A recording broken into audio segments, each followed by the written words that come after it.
Welcome to TAF IAS academy. நம்ம TAF super மேக்ஸ்ல railway related video பார்த்துக்கிட்டு இருக்கோம். சரியா, இன்னைக்கானது என்ன அப்படின்னா அதே நம்பர் ரிலேட்டட் சம் நம்பர்ஸ்ல பிரைம் நம்பரை வச்சு சம்ஸ் கொஞ்சம் பார்க்க போறோம். சரியா, இதுவும் என்ன அப்படின்னா ரயில்வேஸ்ல கேட்குறாங்க. நம்மளுக்கு பிரைம் நம்பர்ஸ் அப்படின்னா தெரியும் அப்படிதானே, அதாவது ஒன்னாலையும் தன்னாலையும் வகுப்படக்கூடியதுன்னு சொல்லலாம்.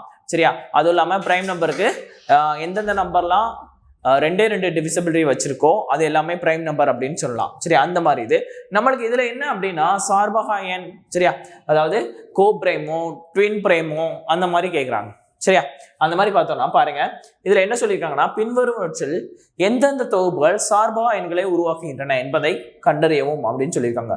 Find out which of the following set of coprime numbers அப்படின்னு கேட்டிருக்காங்க. Coprime numbers. சரியா, கோப்ரைம் நம்பர்ஸை பொறுத்த வரைக்கும் என்ன கண்டிஷன்ஸ் அப்படின்னா அந்த குரோம்பைன் நம்பர்ஸ் பிரைம் நம்பராகவும் இருக்கலாம், ஆட் நம்பராகவும் இருக்கலாம்.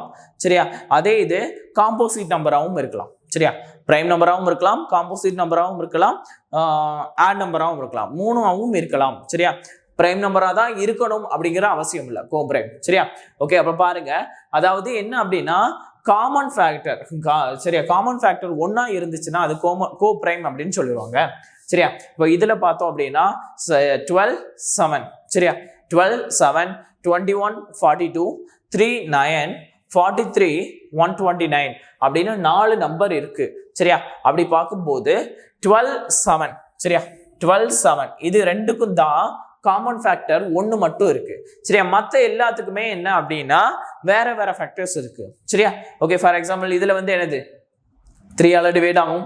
சரியா, அதுக்கப்புறம் இது 3 டிவைட் ஆகும், அந்த மாதிரி இருக்கு. சரியா, அப்போ ரெண்டுக்கும் காமன் ஃபேக்டர் ஒன்று இருந்துச்சுன்னா அது இரண்டும் என்னது கோப்ரைம் அப்படின்னு சொல்லலாம். சரியா, பொதுவான வகுத்தி ஒன்று இருந்துச்சுன்னா அவை இரண்டும் சார்பகா எண் சொல்லலாம். அப்போ இது வந்து என்னது சார்பகா எண், பொதுவான வகுத்தி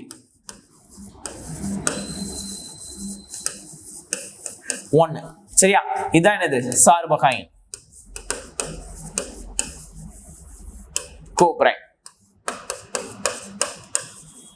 காமன் ஃபேக்டர்.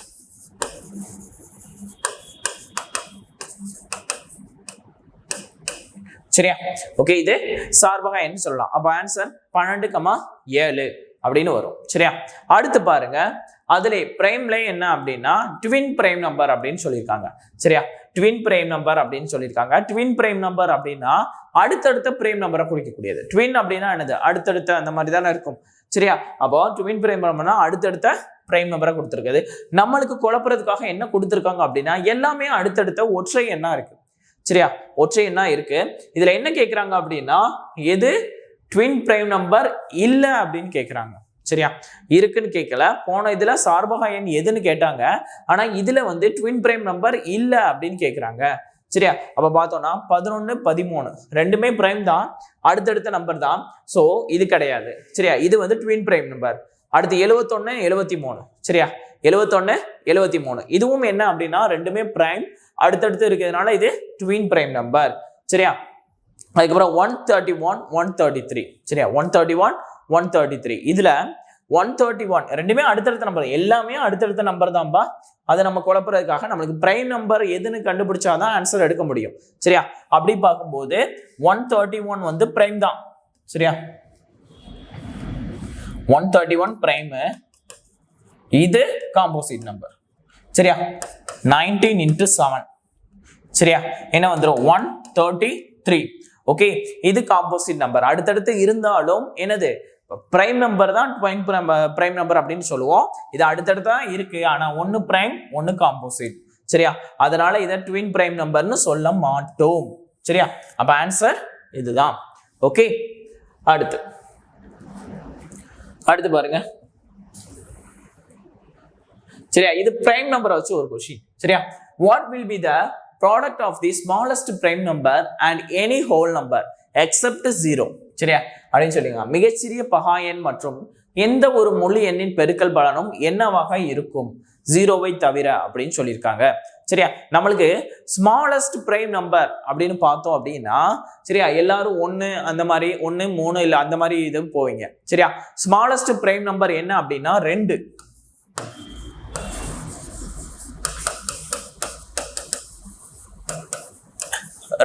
சரியா, மிகச்சிறிய பகா எண்.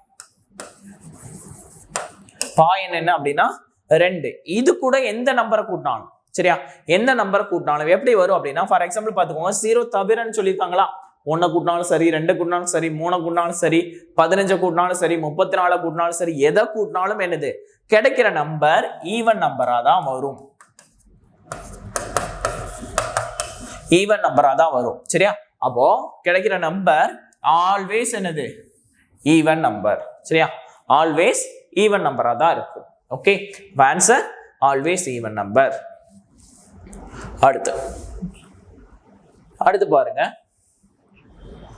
இது பிரைம் ஃபேக்டர் கேட்டிருக்காங்க சரியா, பகா காரணிகளின் எண்ணிக்கை கேட்டிருக்காங்க. ஃபேக்டர்ஸ் அப்படின்னா அதை டிவைட் பண்றது சரியா, டிவைட் பண்றது அப்படின்னு சொல்லலாம். ஃபர்ஸ்ட் ஃபேக்டர்ஸ் எழுதுவோமா சரியா, ஃபேக்டர்ஸ் எழுதுன்னு பார்த்தோம் அப்படின்னா 30 the whole power 5 சரியா. இதை பிரைம் ஃபேக்டரா எப்படி பிரிக்கலாம் அப்படின்னா பாருங்க, 6 × 5 பிரிக்கலாம், 6 × 5 சரியா. பிரைம் ஃபேக்டரா பிரிக்கணும்னா இது காம்போசிட் நம்பரா, ஸோ பிரைம்னா பகா காரணிகள் சரியா.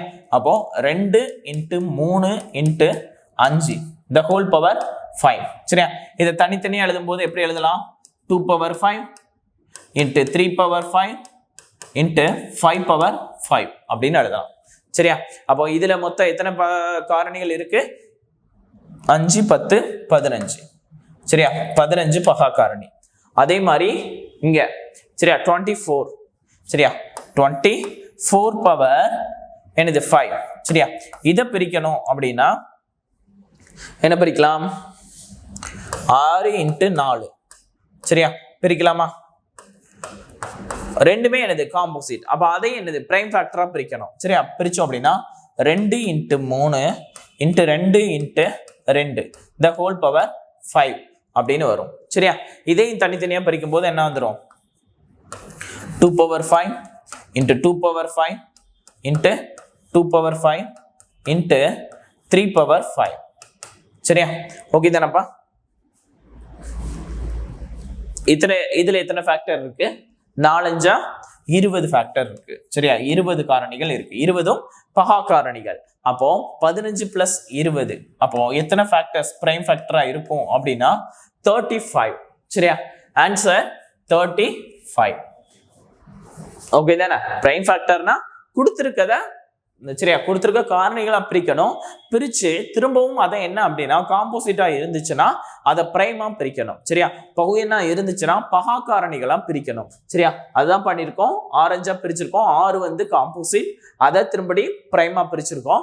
அதே மாதிரி இங்க 6ம் காம்போசிட், 4ம் காம்போசிட், ஸோ ரெண்டையுமே என்ன பண்றோம் பிரைமா பிரிக்கிறோம், அதாவது பகா காரணியா பிரிக்கிறோம் சரியா. ஓகே தானப்பா. அப்ப டோட்டலா எத்தனை காரணிகள், எத்தனை பகா காரணிகள் எண்ணிக்கை வரும், 35 சரியா. ஓகே தானே. இப்ப பகா எண் வச்சு அப்படியே ஃபுல்லா பார்த்துட்டோமா. நம்மளுக்கு அடுத்து வந்து வருகை எண் பத்தி தெரியும் சரியா, வருகை எண் பத்தி தெரியும், அதனால அதுல கொஸ்டின் உங்களுக்காக சரியா. 729 729 எத்தனை காரணிகள் முழு வருகை எண்களாக உள்ளன, வர்க்க எண்கள் சரியா. இது உங்களுக்கான கொஸ்டின்ஸ் சரியா. சால்வ் பண்ணி ஆன்சரை கமெண்ட் பண்ணுங்க. ஓகேவா. தேங்க்யூ.